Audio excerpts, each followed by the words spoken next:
Assalamualaikum warahmatullahi wabarakatuh. Sahabat semua yang dirahmati Allah. Sebelum kita menyelami kisah penuh pelajaran ini, mari kita bersolawat kepada Nabi Muhammad Shallallahu Alaihi Wasallam. Tulis di kolom komentar, Allahumma sholli ala Sayyidina Muhammad, agar kita semua mendapatkan syafaat di hari kiamat kelak. Tulis juga asal daerah kalian. Dan jangan lupa like dan subscribe channel ini agar tidak ketinggalan kisah-kisah inspiratif dan menggugah hati lainnya. Semoga yang sudah like dan subscribe, dilapangkan rezekinya, dimudahkan urusannya, dan selalu dalam lindungan Allah Subhanahu wa Ta'ala. Amin ya Robbal Alamin. Di sudut RT kecil yang berada di pinggiran kota, tinggal seorang nenek yang dijauhi warga. Mereka menyebutnya Mbah Roti Gosong. Karena tubuhnya yang kurus, pakaian lusuh, dan bau tubuhnya yang konon membuat mual. Ia tinggal di rumah reot dan tak pernah bicara banyak. Anak-anak takut padanya, ibu-ibu mencibirnya, dan pemuda-pemudi menutup hidung setiap kali melintas di depan rumahnya. Tapi tak ada yang tahu bahwa di balik tubuh renta itu tersimpan rahasia yang mampu mengubah hidup seluruh warga. Sampai suatu hari, warga dikagetkan dengan pembagian amplop misterius berisi emas batangan yang dibagikan secara diam-diam ke setiap rumah. Dan pengirimnya adalah nenek yang selama ini dihina karena bau dan penampilannya. Apa alasan nenek itu melakukan hal ini? Dari mana datangnya emas tersebut? Dan apa pesan terakhir yang ia tinggalkan? Jangan lewatkan kisah ini sampai akhir, karena akan ada pengungkapan mengejutkan yang bisa membuatmu menangis. Di RT 07 Kampung Randuetan, ada satu rumah tua yang selalu dihindari warga. Letaknya di ujung gang sempit yang hanya bisa dilalui sepeda motor. Dindingnya terbuat dari papan kayu lapuk, atapnya bergelombang karat, dan halamannya ditumbuhi ilalang liar. Disitulah tinggal seorang nenek yang oleh warga dijuluki Mbah Gosong. Nama aslinya adalah Sarti binti Rafiuddin. Namun hampir tak ada yang tahu nama itu. Yang dikenal hanyalah sosok perempuan tua yang jalannya membungkuk, bajunya kumal, dan aroma tubuhnya disebut-sebut menyerupai got tercampur minyak gosong. Ia hidup sendiri, tanpa anak, tanpa sanak saudara, tanpa ada satupun yang datang berkunjung. Usianya diperkirakan lebih dari 70 tahun. Namun tak ada yang tahu pasti. Ia tidak pernah ikut arisan, tidak pernah hadir saat kerja bakti, dan hanya terlihat keluar rumah saat membeli beras atau sabun. Di mata warga, Nenek Sarti adalah noda dari ketenangan kampung. Sumber bau yang mencemari pagi-pagi mereka saat menyapu halaman. Beberapa ibu-ibu bahkan secara terang-terangan menutup hidung dan menyemprotkan pewangi saat beliau lewat. Duh, itu si Mbah Gosong lewat lagi. Kayaknya belum mandi seminggu. Pantesan hujan terus. Baunya nyangkut sampai ke langit. Nenek Sarti tidak pernah menjawab. Ia hanya berjalan perlahan sambil membawa kantong plastik hitam di tangan kanan dan payung usang di tangan kiri. Tatapan matanya kosong, namun tidak menyeramkan. Ia bukan peminta-minta, juga bukan pengganggu. Tapi entah kenapa, ia selalu jadi bahan olok-olokan. Bahkan anak-anak pun ikut-ikutan mengejek. Mbah bau. Mbah bau. Roti gosong lewat. Anak-anak yang lebih kecil bahkan menangis jika melihat beliau mendekat, seolah menyangka Nenek Sarti adalah tokoh hantu dari cerita rakyat. Pernah suatu hari, seorang pemuda bernama Awan lewat di depan rumah Nenek Sarti saat malam hari. Ia mengaku mendengar suara tangisan lirih dari dalam rumah itu. Namun karena takut, ia tidak berani mengetuk. Besoknya, cerita itu menyebar ke seluruh warga, dan ditambahi dengan bumbu-bumbu menyeramkan. Ada yang bilang Mbah Sarti menyimpan jin. Ada yang bilang rumah itu bekas pesugihan. Bahkan ada yang menuduh ia sengaja tidak mandi untuk menolak bala. Kisah tentang Nenek Sarti berkembang menjadi mitos. Padahal, tidak ada satupun dari mereka yang benar-benar mengenalnya. Tidak ada yang tahu mengapa beliau hidup sendiri. Tidak ada yang peduli apakah beliau lapar, sakit, atau kesepian. Namun yang aneh, setiap kali warga melihatnya lewat, selalu ada satu benda yang tampak tak berubah. Kantong plastik hitam itu tak pernah ditinggal. tak pernah dijatuhkan, dan tak pernah dibuka oleh siapapun. Pada suatu hari Jumat, seorang anak kecil bernama Tegar melempar kulit pisang ke arah Nenek Sarti yang sedang berjalan. Kulit itu mengenai lututnya. Ia berhenti, menatap anak itu dengan lembut, lalu tersenyum. "Terima kasih, Nak. Kulitnya nanti saya tanam, bisa jadi pupuk," ucapnya pelan. Tegar terdiam. Tapi kawan-kawannya tertawa terbahak-bahak. Sejak saat itu, cemoohan makin menjadi. Bahkan ada seorang ibu rumah tangga yang secara terang-terangan berkata saat rapat RT, "Kalau rumah itu bisa dibongkar aja, Pak RT, bau sekali, mengganggu kenyamanan lingkungan." Pak RT hanya menghela napas.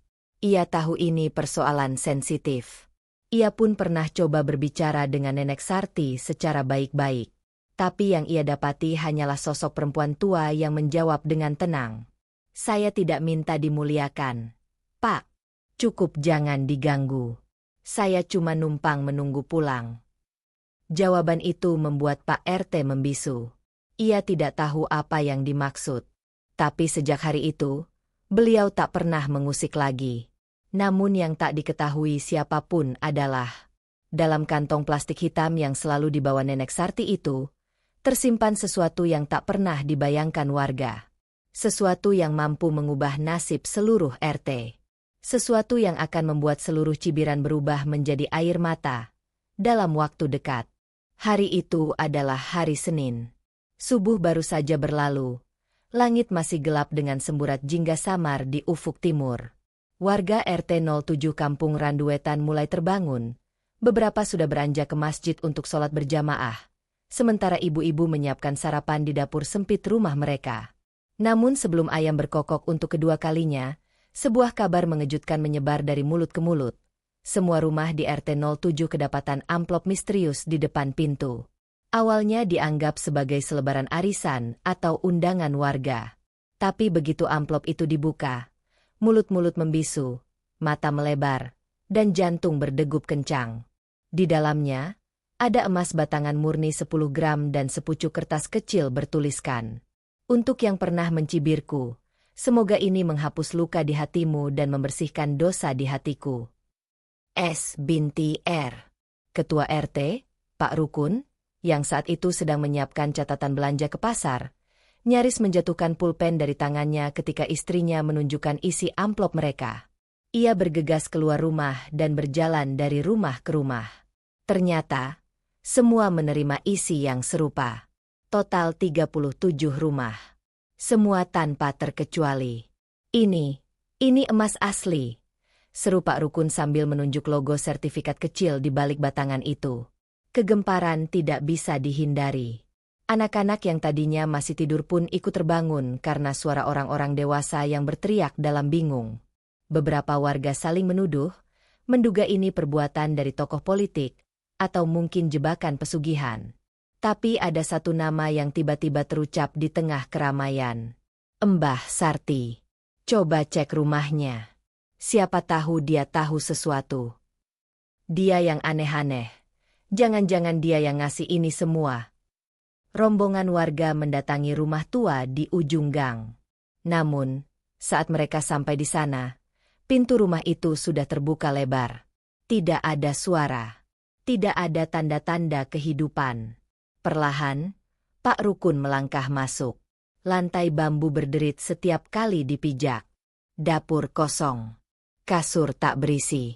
Bahkan barang-barang yang biasanya berserakan seperti piring plastik dan tikar tua sudah tak ada. Yang tersisa hanyalah kantong plastik hitam yang biasa dibawa Mbah Sarti, tergantung diam di paku dekat jendela. Di dalamnya, hanya ada 2 benda. Buku tabungan dengan saldo miliaran rupiah atas nama Sarti binti Rafiuddin. Surat tangan yang ditulis dengan rapi di kertas bergaris. "Maafkan saya yang pernah membuat kalian terganggu. Saya tidak ingin mati membawa dendam. Saya pernah miskin harta. Tapi saya tidak ingin miskin hati. Emas itu bukan untuk membeli maaf, tapi untuk membuktikan bahwa yang kalian hina bisa jadi pernah menolong kalian diam-diam." Suasana berubah sunyi. Tak ada yang berani bicara. Tak ada yang berani tertawa. Yang terdengar hanyalah isak pelan dari salah satu ibu yang dulu paling lantang mencibir. Warga mulai menyadari satu persatu. Selama ini mereka hanya menilai dari penampilan. Mereka menghina karena tak tahu. Mereka mencibir karena ikut-ikutan. Dan kini, mereka semua telah menerima kebaikan dari orang yang paling mereka jauhi. Namun misteri belum selesai. Kemana perginya Mbah Sarti? Kenapa ia pergi tanpa pamit? Dan apakah emas itu benar-benar hanya untuk kebaikan? Ataukah ada sesuatu yang belum mereka pahami? Satu hal yang pasti, kampung ini tak akan pernah sama lagi. Dan mulut-mulut yang dulu ringan mencibir, kini terasa berat hanya untuk sekadar berkata, "Maaf." Kabar tentang amplop berisi emas yang dikirimkan oleh Mbah Sarti menyebar cepat keluar RT 07. Beberapa warga dari kampung sebelah bahkan datang untuk memastikan kabar itu benar. Sebagian percaya, sebagian lain mencibir balik, menyebut warga RT 07 halu dan mengada-ada. Namun yang tak terbantahkan adalah kenyataan bahwa rumah reot itu kini kosong, dan wanita tua yang dulu mereka remehkan telah meninggalkan sesuatu yang tidak bisa dibeli. Rasa bersalah yang menggantung di setiap hati. Pak Rukun, sang ketua RT, duduk termenung di balai warga. Tangannya memegang surat dari Mbah Sarti yang ditemukan dalam kantong plastik hitam itu. Di sebelahnya, Bu Lastri, ibu yang paling lantang menolak keberadaan Mbah Sarti dulu, menangis tersedu-sedu. Saya pernah menyiramkan air bekas cucian ke depan rumah beliau. Isaknya. Saya kira beliau itu bawa kutukan. Saya kira dia pembawa sial. Astagfirullah. Warga lain juga mulai angkat suara. Ada yang mengaku pernah mendorong gerobak jualannya tepat ke depan pagar rumah Mbah Sarti agar dia pindah tempat. Ada yang mengaku sering memberi uang receh dengan nada merendahkan, meski tidak pernah diminta. Namun semua pernyataan itu tidak mampu membawa Mbah Sarti kembali. Kabar mengejutkan lainnya datang dari bank daerah. Ternyata, buku tabungan yang ditemukan di rumah beliau menyimpan dana hasil investasi emas sejak 25 tahun lalu. Nama lengkapnya, Sarti binti Rafiuddin, muncul di data nasabah sejak tahun 1998, dan selalu aktif menyetorkan uang dalam jumlah kecil namun rutin. Saat pihak bank menelusuri data pribadi beliau, mereka menemukan bahwa dulunya beliau adalah mantan perawat sukarelawan di daerah konflik, yang sempat hilang kontak dengan keluarga besarnya sejak kerusuhan tahun 1999. Sebelum menghilang dari radar, beliau sempat menerima kompensasi dari pemerintah atas pengabdiannya, namun tidak pernah mencairkan dana itu. Baru di tahun-tahun terakhir ini, beliau mulai menggunakan dana tersebut secara diam-diam. Rasa penasaran warga semakin menguat. Mengapa beliau memilih diam? Mengapa beliau tidak pernah membela diri? Aldi, seorang pemuda yang dari awal merasa bersalah atas sikap acuhnya terhadap Mbah Sarti, mencoba menyelidiki lebih jauh. Ia mencari informasi ke kelurahan, membuka data arsip lama, dan bahkan menyusuri desa-desa tempat beliau dulu disebut pernah tinggal. Di salah satu panti jompo tua di luar kota, Aldi bertemu dengan seorang nenek lain yang mengenali foto Mbah Sarti.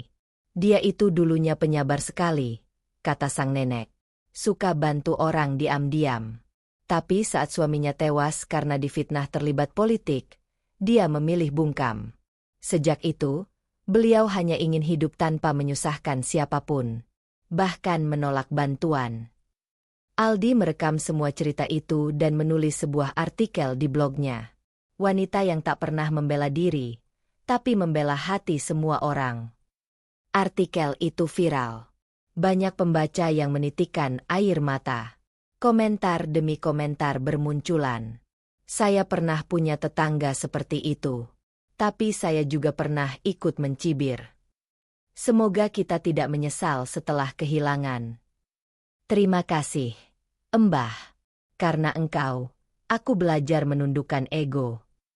Namun di tengah badai kesadaran dan penyesalan itu, ada satu hal yang membuat semuanya terdiam kembali. Beberapa warga bersaksi bahwa pada malam hari setelah emas dibagikan, mereka mendengar suara langkah pelan dan tongkat kayu di gang kecil belakang rumah mereka. Ada juga yang mengaku melihat siluet nenek berkerudung batik, berdiri di ujung gang, Dia memandangi rumah-rumah dari kejauhan. Dan saat didekati, sosok itu menghilang dalam kabut. Warga mulai bertanya-tanya, apakah Mbah Sarti benar-benar pergi? Ataukah dia masih di sana? Tidak untuk dibenci, tapi untuk memastikan bahwa luka yang ia tinggalkan betul-betul berubah menjadi pelajaran. Dan kini, meski rumahnya telah kosong, jejaknya tertinggal di hati setiap orang. Sejak kabar viral tentang emas dan latar belakang Mbah Sarti menyebar luas, RT 07 menjadi tempat ziarah diam-diam. Banyak orang dari luar kampung datang hanya untuk melihat rumah kecil di ujung gang, yang kini kosong dan hening. Di pagar rumah itu, warga meletakkan bunga, surat permintaan maaf, dan bahkan amplop berisi uang sebagai bentuk pengganti rasa bersalah. Namun yang mereka cari tidak pernah muncul. Di tengah suasana yang penuh penyesalan, Aldi terus menggali jejak kehidupan Mbah Sarti. Ia mengumpulkan kisah dari para saksi di panti jompo, dari pihak bank, dan arsip kelurahan. Satu demi satu, potongan puzzle masa lalu sang nenek tua itu mulai menyatu. Rupanya, semasa mudanya, Mbah Sarti adalah seorang perawat relawan di wilayah-wilayah konflik dan bencana. Ia pernah menjadi bagian dari tim yang bertugas di daerah gempa besar tahun 1992, banjir bandang, hingga kerusuhan tahun 1999. Ia tidak menikah lagi setelah kehilangan suami, dan memilih hidup berpindah-pindah, membantu tanpa dikenali. Namun setelah suaminya difitnah dan kehilangan nyawa karena urusan politik yang tak pernah ia pahami, Mbah Sarti menarik diri. Ia merasa keberadaannya membawa malapetaka bagi orang di sekitarnya. Maka sejak itu, ia memilih satu jalan: diam, memberi, dan menghilang perlahan. Uang yang ia tabung selama bertahun-tahun bukan berasal dari pesugihan atau warisan. Itu berasal dari honor-honor kecil, santunan relawan, dan hasil jualan kerajinan tangan yang ia kirimkan secara rutin ke koperasi wanita di kota. Ia hidup sangat sederhana agar bisa menyimpan semuanya. Untuk suatu hari nanti, ia kembalikan kepada masyarakat yang tak pernah benar-benar mengenalnya. Dan, suatu hari, itu datang. Di saat mereka semua telah menghina, mengusir, dan merendahkannya. Pak Rukun mengadakan musyawarah besar. Dalam pertemuan itu, semua warga hadir. Bapak dan Ibu sekalian, katanya dengan suara serak, kita telah menerima sesuatu yang sangat besar, tapi juga diuji dengan rasa malu yang tak mudah ditelan. Suasana diam. Beberapa ibu menangis. Seorang remaja laki-laki bangkit dan berkata, "Saya pernah melempar sendal ke pagar beliau, hanya karena teman saya bilang beliau penyihir. Saya minta maaf." Suara isakan makin terdengar. Malam itu, warga akhirnya sepakat membangun tugu kecil di depan rumah bekas Mbah Sarti. Bukan untuk memuja, tapi sebagai pengingat bahwa siapapun yang lewat akan tahu betapa dahsyatnya luka yang bisa ditorehkan oleh prasangka. Namun tepat seminggu setelah musyawarah itu, terjadi sesuatu yang menggetarkan hati warga. Seorang ibu rumah tangga, Bu Lastri, yang dulunya pernah menyiramkan air kotor ke halaman Mbah Sarti, mengaku bermimpi aneh. Dalam mimpinya, ia duduk di ruang tamu rumahnya. Tiba-tiba, terdengar suara pintu diketuk 3 kali. Saat dibuka, ia melihat Mbah Sarti berdiri di depan pagar, mengenakan batik biru dan membawa kantong plastik hitam. "Aku sudah tidak bisa kembali," ucapnya lirih. "Tapi kalian sudah belajar. Itu sudah cukup. Jangan lupa berbagi, walau tak dikenali." Paginya, Bu Lastri mendapati seikat pisang raja tergantung di gagang pintu rumahnya. Tak ada yang tahu siapa yang menggantungnya. Pisang itu masih segar. Tak ada bekas tangan. Namun ikatannya, persis seperti simpul yang biasa digunakan Mbah Sarti. Warga geger. Bukan karena takut, tapi karena mereka tahu. Meski raganya mungkin telah tiada, tapi pesan hidupnya tetap mengelilingi mereka. Sejak saat itu, warga RT 07 punya kebiasaan baru. Setiap malam Jumat, mereka mengantarkan makanan ke panti-panti jompo, ke rumah pemulung, tukang becak, bahkan ke rumah-rumah janda tua. Mereka menyebutnya Sedekah sunyi dari Mbah Sarti. Namun satu hal masih menyisakan tanya. Di mana jasad Mbah Sarti? Karena hingga kini, belum satupun orang menemukannya. Yang tersisa hanyalah jejak hati yang ia ubah, dan luka yang ia sembuhkan dengan emas, tanpa pernah meminta maaf dibalas. Beberapa minggu telah berlalu sejak kejadian-kejadian ganjil itu. Warga RT 07 telah mengubah kebiasaan mereka. Tidak lagi mencibir, tidak lagi menatap rendah kepada yang tampak kumuh. Kini mereka lebih rajin menyapa, saling berbagi makanan, dan bahkan membentuk kelompok pengajian yang salah satu pembahasannya adalah tentang bahaya menilai orang hanya dari luar. Namun di balik perubahan itu, masih tersisa pertanyaan besar. Di mana Mbah Sarti? Apakah beliau masih hidup? Apakah benar beliau sudah tiada? Aldi, yang sejak awal menaruh rasa bersalah mendalam, memutuskan untuk melanjutkan pencariannya. Ia mendatangi tempat-tempat yang disebut dalam arsip kelurahan, rumah sakit lama, tempat pengungsian bencana, hingga panti jompo yang sempat disinggahi Mbah Sarti 2 dekade silam. Di sebuah rumah penampungan relawan lansia di lereng kota Salatiga, Aldi bertemu dengan seorang perempuan tua yang mengenali foto Mbah Sarti. Ia tersenyum sambil mengelus-elus gambar itu. Dia teman lama saya. Sarti itu orang baik. Tapi hidupnya terlalu sering digores orang lain. Waktu terakhir kami bertemu, dia bilang, ingin menutup usia di tempat yang tidak ada suara orang membenci. Dari obrolan panjang itu, Aldi mendapat petunjuk bahwa Mbah Sarti sering menyendiri di satu bukit kecil di luar kota, tempat dulu dia dan almarhum suaminya biasa mengajar anak-anak duafa membaca Al-Quran. Tempat itu dikenal sebagai Bukit Rindu. Tanpa pikir panjang, Aldi berangkat ke sana. Sesampainya di sana, ia mendapati bukit kecil dengan pohon besar di tengahnya. Di bawah pohon itu, terdapat sebuah batu besar yang dilapisi kain putih dan di depannya berdiri papan kayu dengan ukiran sederhana bertuliskan, "Aku tak ingin dikenal. Aku hanya ingin didoakan." Aldi duduk bersila. Hatinya sesak. Air matanya mengalir tanpa disadari. Ia membaca Al-Fatihah, lalu berkata pelan, "Terima kasih, Mbah, bukan karena emasmu, tapi karena hatimu."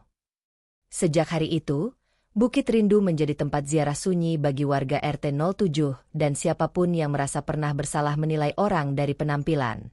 Mereka datang tidak untuk memuja, tapi untuk merenung dan mendoakan. Di sana, mereka belajar bahwa maaf kadang tak cukup bila tidak dibarengi dengan perubahan. Sementara itu, rumah Mbah Sarti yang kosong tidak lagi ditinggalkan terbengkalai. Warga sepakat untuk merenovasinya menjadi rumah singgah lansia sepi. Tempat bagi mereka yang dulu dicibir, kini disambut. Tempat yang dulunya penuh cibiran, kini dipenuhi ketulusan. Nama tempat itu, Rumah Sarti. Dan di dinding rumah itu, tertulis besar kutipan terakhir dari surat sang nenek. "Jika kalian tak bisa mencium wangi tubuhku, semoga kalian bisa mencium harum kebaikan dari hatiku." Hari itu, matahari pagi menyinari RT 07 dengan kelembutan yang berbeda.